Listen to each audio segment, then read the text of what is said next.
नमस्कार दोस्तों, sunrise CSE YouTube channel पर आप सभी का स्वागत है। आज का जो हमारा वीडियो है वो वीडियो रहेगा जन्म प्रमाण पत्र में नाम किस प्रकार जोड़ें। यानी कि आपके पास जन्म प्रमाण पत्र है, आपने आवेदन किया था, लेकिन आपके जन्म प्रमाण पत्र में आपका बच्चे का नाम नहीं आया। नाम क्यों नहीं आया वो भी हम बताएंगे, साथ में नाम आप किस प्रकार जोड़ सकते हैं वो भी हम बताएंगे, क्या डॉक्यूमेंट की आपको ज़रूरत रहेगी और नाम जोड़ते वक्त आपको किन बातों का ध्यान रखना है। कंप्लीट डिटेल इस वीडियो में आपको मिल जाएगी। ठीक है, उसके लिए सिंपल आपको यहाँ पे सल हरियाणा की वेबसाइट पे जाना है। सल हरियाणा आप जैसे जाएंगे उसके बाद ये इंटरफेस खुल के आ जाएगा। यहाँ पे आपको लॉगिन आईडी, यहाँ पे आपको पासवर्ड डालने हैं, कैप्चा डाल के सबमिट करना है। जिनके रजिस्ट्रेशन आईडी नहीं है वो रजिस्टर हियर के ऑप्शन पे जाके अपनी लॉगिन आईडी बना सकता है। सिंपल यहाँ से हमने रजिस्ट्रेशन आईडी डाल रखी है, डायरेक्ट हम सबमिट के ऑप्शन पे क्लिक करेंगे। क्लिक करते ही इस साइट में आप लॉगिन हो जाएंगे। लॉगिन होते ही आपके सामने कुछ इस तरह का इंटरफेस सामने आएगा। इसमें आपको अप्लाई फॉर सर्विसेज यहाँ पे क्लिक करना है। जैसे आप इस पर क्लिक करते हैं इसके नीचे व्यू ऑल अवेलेबल सर्विसेज पे आपको क्लिक करना है। क्लिक करते ही आपके सामने कुछ इस तरह का इंटरफेस आ जाएगा। इसमें राइट कॉर्नर में आपके सामने सर्च बॉक्स यहाँ पे दिया हुआ है। सर्च बॉक्स में आपको टाइप करना है नेम। यहाँ पे मैं टिक करता हूँ और टाइप करता हूँ नेम। जैसे हम नेम टाइप करेंगे इसमें सेकंड नंबर ऑप्शन पे आपके सामने आया हुआ है application for inclusion of child name in birth record, यानी कि जन्म रिकॉर्ड में बच्चे का नाम जोड़ने हेतु आवेदन। ठीक है, ये हरियाणा गवर्नमेंट की एप्लीकेशन है। यहाँ से हम जैसे इस पर क्लिक करेंगे, क्लिक करते ही आपके सामने नेक्स्ट पेज पे रिडायरेक्ट हो जाएगा।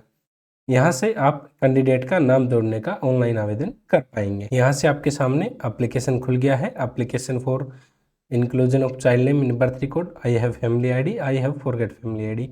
हरियाणा से हैं तो फैमिली आईडी पे यस करेंगे। आउट ऑफ हरियाणा है तो सिंपल आपको यहाँ पे नो कर देना है। नो करते ही आपके सामने पूछा जाएगा क्या आप हरियाणा में स्टे करते हैं। एक बार मैं यहाँ पे नो कर देता हूँ। नो करने के पश्चात do you stay in Haryana, इसमें हम नो कर देंगे। जैसे नो करते हैं आपके सामने नीचे डिटेल आ जाएंगी। हरियाणा के केस में आपको आइए फैमिली आईडी पे क्लिक करना है, फैमिली आईडी एंटर करनी है। किसी भी एक मेंबर को सिलेक्ट कर लेना है परिवार में, चाहे कोई भी हो। ठीक है, एक बार मैं सेलेक्ट करके ही आपको बता देता हूँ। सिंपल हम यहाँ जाएंगे, आई हैव फैमिली आईडी पे आपको क्लिक करना है। यहाँ पे आपको फैमिली आईडी एंटर करनी है, तो मैं फैमिली आईडी एंटर करने से पहले थोड़ा ब्लर कर देता हूँ।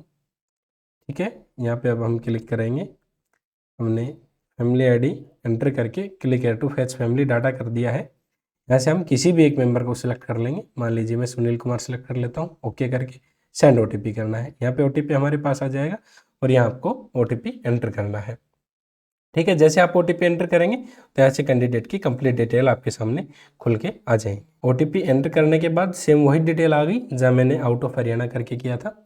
अब इसमें देखिए सबसे पहले डेट ऑफ बर्थ, कैंडिडेट की क्या डेट ऑफ बर्थ है वो आपको डालनी है। रजिस्ट्रेशन नंबर आपको डालना है, डेट ऑफ रजिस्ट्रेशन आपको डालनी है। अब ये कहाँ से मिलेगी, तो मैं एक एग्जाम्पल के लिए मैंने एक बर्थ सर्टिफिकेट ले रखा है, इसमें मैं आपको बता देता हूँ। बर्थ सर्टिफिकेट ये आपके पास रहा। इसमें देखिए जैसे ही आप जाएंगे कैंडिडेट का डेट ऑफ बर्थ तो आपके सामने ये हो गया, डेट ऑफ बर्थ का कॉलम ये हो गया। डेट ऑफ रजिस्ट्रेशन आपके सामने ये होगी और ये आपका रजिस्ट्रेशन नंबर हो गया। ठीक है, यदि आपका पुराना है तो भी आपको रजिस्ट्रेशन नंबर अवश्य मिलेगा, डेट ऑफ रजिस्ट्रेशन भी मिलेगी, डेट ऑफ बर्थ भी मिलेगा। चाहे आपके कोई भी सर्टिफिकेट हो, ये तीनों चीज़ें आपको अवश्य ही मिलेंगी। तो तीनों कॉलम आपके यहाँ से हो गए, डेट ऑफ रजिस्ट्रेशन नंबर सब हो गया।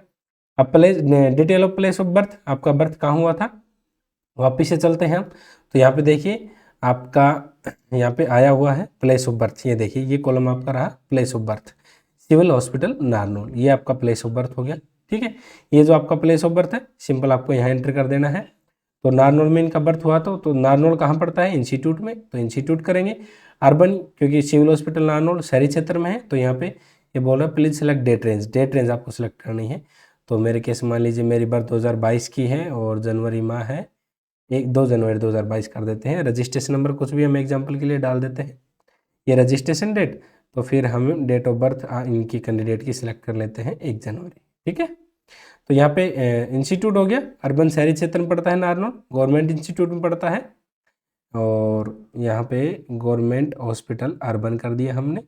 डिस्ट्रिक्ट यहाँ से हमने सेलेक्ट किया महेंद्रगढ़, और महेंद्रगढ़ में जनरल हॉस्पिटल नारनौल आ गया। ठीक है, इससे पहले मैंने एक एनएसी पे वीडियो बनाया था जिसमें मैंने कंप्लीट चीज़ें ये दर्शा रखी थी कि आपको ये कैसे सेलेक्ट करना है, गवर्नमेंट हॉस्पिटल क्या सेलेक्ट करना है, रूरल ग्रामीण क्या सेलेक्ट करना है, कंप्लीट उसमें मैंने पूरा अच्छे से समझाया है। यदि इसको सिलेक्ट करने में कोई कन्फ्यूजन है तो आप मेरा वो एनएसी वाला वीडियो देख लेना जो मैंने इससे पहले डाला था, ठीक है। ये अभी आपका जनरल हॉस्पिटल नारनौल आ गया। एक बात का ध्यान रखें, यहाँ पे जो भी आपका हॉस्पिटल आया हुआ है, ये सिविल हॉस्पिटल आपका नारनौल यहाँ पे दिखाया हुआ है, जो आपका हॉस्पिटल है सेम वही हॉस्पिटल आपके इस एंट्री में यहाँ आना चाहिए, अन्यथा ये आपकी गलती हो जाएगी, नाम आपका ऐड होके नहीं आएगा, ठीक है। उसके बाद यहाँ पे डिटेल पूछी जा रही है, जन्म स्थान हिंदी में, इंग्लिश में, पुलिस स्टेशन। तो आपका जन्म स्थान यहाँ पे आया हुआ है सिविल हॉस्पिटल नारनौल, ठीक है। और ये आपका यहाँ से सब डिटेल आ जाएंगी। नेम आप जो जोड़ना चाहें वो आपको इंग्लिश में टाइप करना है या आपको हिंदी में टाइप करना है। जेंडर आपका मेल फीमेल, माता पिता का नाम जो भी है। एक बात का ध्यान रखें, यहाँ केवल आप जो नेम डालेंगे हिंदी और इंग्लिश वही जुड़ के आएगा। यदि आपका किसी कारणवश यहाँ इसमें माता और पिता के नाम में कोई मिस्टेक है और आप सही वाला नाम यहाँ डालते हैं तो इसका कोई प्रभाव नहीं पड़ेगा। जो आपका पिछले जन्म प्रमाण पत्र में माता पिता का नाम था वही आएगा, चाहे इस बार आप कुछ भी डालें, इससे कोई प्रभाव नहीं पड़ता है, ठीक है।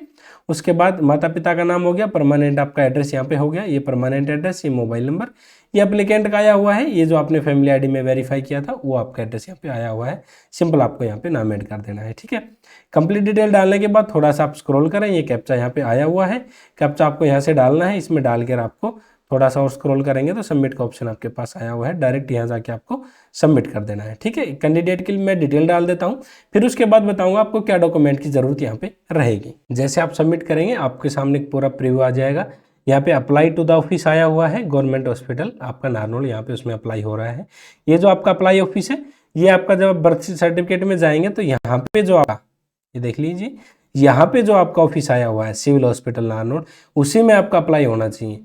या यदि आपका नगर पालिका आया है तो नगर पालिका होना चाहिए, सीएचसी है तो सीएचसी, पीएचसी है तो पीएचसी, जो आपका यहाँ आया हुआ है इश्यूइंग अथॉरिटी उसी में ही आपको अप्लाई करना है। ये आपका सेम अप्लाई ऑफिस वो सेम होना चाहिए। यदि आपका ये अलग है तो दिक्कत हो जाएगी, आपने कहीं गलती कर दी है। अटैच एनेक्सर पे आपको क्लिक करना है। अब देख लीजिए डॉक्यूमेंट की क्या रिक्वायरमेंट रहेगी। यहाँ पे बर्थ सर्टिफिकेट, जो आपके पास बर्थ सर्टिफिकेट है बगैर नाम का, वो अटैच करना है। Document evidence of date of birth, date of birth के डॉक्यूमेंट एविडेंस में आप डिस्चार्ज स्लिप भी लगा सकते हैं, बच्चे का आधार कार्ड है तो वो भी लगा सकते हैं, नहीं है तो आप इस केस में ओनली बर्थ सर्टिफिकेट ही दोबारा अटैच कर दीजिए। फर्स्ट वाले कॉलम में बर्थ सर्टिफिकेट और सेकंड वाले कॉलम में भी। उसके बाद ज्वाइंट अंडरटेकिंग लगानी है, ID proof of parents, Aadhaar card आप लगा दीजिए। अब एक बड़ा कंफ्यूजन है, ज्वाइंट अंडरटेकिंग ये क्या है। बहुत सारे केसेस मैंने देखा है कि बहुत सारे सीएससी वीएलई भाई एफिडेट बनवा देते हैं कोर्ट से। एफिडेट की कोई जरूरत नहीं है, ये पीडीएफ मैं आपको डिस्क्रिप्शन में डाल दूंगा। जन्म रिकॉर्ड में नाम जुड़वाने हेतु स्वयं सत्यापित घोषणा पत्र, ये आपका बिल्कुल ओरिजिनल है, कहीं भी एफिडेट वगैरह बनवाने की जरूरत नहीं है। इसमें नोटरी वगैरह के कोई साइन करवाने की जरूरत नहीं है, ये ऑफिशियल डिक्लेरेशन है। ये आप जन्म प्रमाण पत्र में लगा दीजिए, आपका नाम ऐड होके आ जाएगा, कहीं भी जाने की जरूरत नहीं है। इसमें माता और पिता के साइन होते हैं। सबसे पहले मैं इसको भरना बता देता हूँ। यहाँ पे हम पिता का नाम लिखेंगे, ये आया हुआ पिता का नाम, श्रीमती करके माता का नाम लिखेंगे, निवासी में गांव का नाम, जिला महेंद्रगढ़, जो भी आपका जिला है वो लिखेंगे। लड़का हो तो लड़के पे टिक करेंगे, लड़की हुई तो लड़की पे टिक करेंगे। यहाँ पे आपको बच्चे का नाम लिखना है, ठीक है।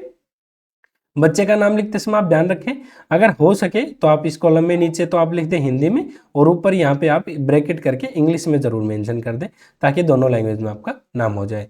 फिर आपको यहाँ पे सिलेक्ट करना है रजिस्ट्रार, नगर निगम, नगर परिषद, प्राथमिक सामुदायिक स्वास्थ्य केंद्र, इसमें से कौन सा सिलेक्ट करना है। इसमें से आपको सिलेक्ट करना है ये जो आपका आया हुआ है सिविल हॉस्पिटल नारनौल, जो आपका इश्यूइंग अथॉरिटी है जहां से आपका जन्म प्रमाण पत्र जारी हुआ था, वो जन्म प्रमाण पत्र आपको यहाँ पे देख लीजिए। मेरे केस में रजिस्ट्रार है तो रजिस्ट्रार सेलेक्ट करूंगा, आपके केस में जो भी है उस पर आप टिक कर देंगे, ठीक है। रिकॉर्ड वर्ष किस रिकॉर्ड में दर्ज हुआ है, किस वर्ष में, 2022 है तो 22, 23 है तो 23। रजिस्ट्रेशन संख्या आपको मिल जाएगा, रजिस्ट्रेशन दिनांक उसमें मिल जाएगी, वो आपको डालनी है। उसके बाद जिसमें माता और पिता का नाम, पहले माता का देना है आपकी बार, फिर आपको पिता का देना है, ठीक है। हम अपने लड़के लड़की का जन्म रिकॉर्ड में कॉलम दर्ज करवाना चाहते हैं, लड़के हैं तो लड़के, लड़की हैं तो लड़की, ठीक है, मेंशन हो गया। अब इसके पश्चात 3 नंबर कॉलम में चलेंगे। हमने अपने लड़के लड़की का मैट्रिक मेडल या जो भी है, कोई बात नहीं, आपको कुछ नहीं करना, लड़का लड़की सिलेक्ट करना है। उसमें नाम लड़के लड़की का, जन्म तिथि, माता का नाम और पिता का नाम आपको डालना है, ठीक है। सेम यही हम अनुरोध करते हैं, मेरे लड़के या फिर लड़की जो भी है रिकॉर्ड वर्ष में लिख दिया जाए, यानी जो नाम है वो आपको यहाँ पे वापिस से लिख देना है, ठीक है। हमारे निम्नलिखित और बच्चे हैं, ये विवरण यदि आप देना चाहें दे सकते हैं, मैंडेटरी नहीं है। ये किस मैंडेटरी में होता है? मान लीजिए आपका बच्चे का जन्म हुआ है सन 2000 में और आप नाम ऐड कर रहे हैं सन 2022 में, उस केस में जरूरी हो जाता है कि आपके जितने और बच्चे हैं उनका यहाँ पे ब्यौरा देना। यदि और बच्चे नहीं हैं, आपका करंट का काम है, तो ब्यौरा देना कोई ज़रूरी नहीं है। उसके बाद यहाँ पे माता के हस्ताक्षर, यहाँ पे माता का नाम, माता का पहचान पत्र, आईडी, यानी कि माता का नाम लिख दीजिए आप, नीचे आधार कार्ड नंबर लिख देना, यहाँ पे हस्ताक्षर, सेम यहाँ पे पिता की डिटेल होगी। सिंपल आपको ये एफिडेविट लगा देना है।